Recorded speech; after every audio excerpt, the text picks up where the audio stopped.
आमचा मुंबई गोवा महामार्ग साहेब अनेक वर्ष हा रखडला गेलेला आहे। सिंधुदुर्ग जिल्ह्यातला महामार्ग किंवा तिकडचा जो सेक्शन आहे तो पूर्ण झालेला आहे।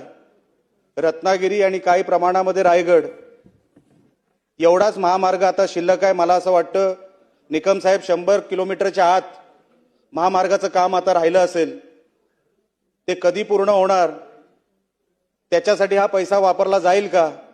कारण का 4,478 करोड रुपये, त्याच्यामध्ये आम्हाला 800,000 करोड रुपये जरी दिले तरी निकम साहेब आपला हा महामार्गाचा प्रश्न मार्गी लागू शकतो। सिंधुदुर्गाचं काम पूर्ण झालेलं आहे, रत्नागिरी आणि काही प्रमाणामध्ये रायगडचं राहिलेलं आहे। तर जर मुंबई गोवा महामार्गाचं काम महामहिम राज्यपाल जसं म्हणतायत त्यांच्या मनोगतामध्ये ज्याचा उल्लेख झालेला आहे, त्या 4,478 कोटीमध्ये मेजर रोड इम्प्रूव्हमेंटमध्ये जर हे घेतलं तर आमचं मुंबई गोवा महामार्ग 100% पूर्ण होईल आणि आमच्या कोकणवासियांवर फार मोठे उपकार होतील या सरकारचे। अनेक वर्ष तो रस्ता रखडलेला आहे अध्यक्ष महोदय, कोण उत्तर द्यायला तयार नाही। आता तरी सरकारने त्याच्यावरती उत्तर द्यावं आणि मुंबई गोवा महामार्ग ह्या 4,478 कोटीमध्ये आम्हाला ते मिळणार का, एवढं फक्त सरकारने या निमित्ताने आम्हाला सांगावं।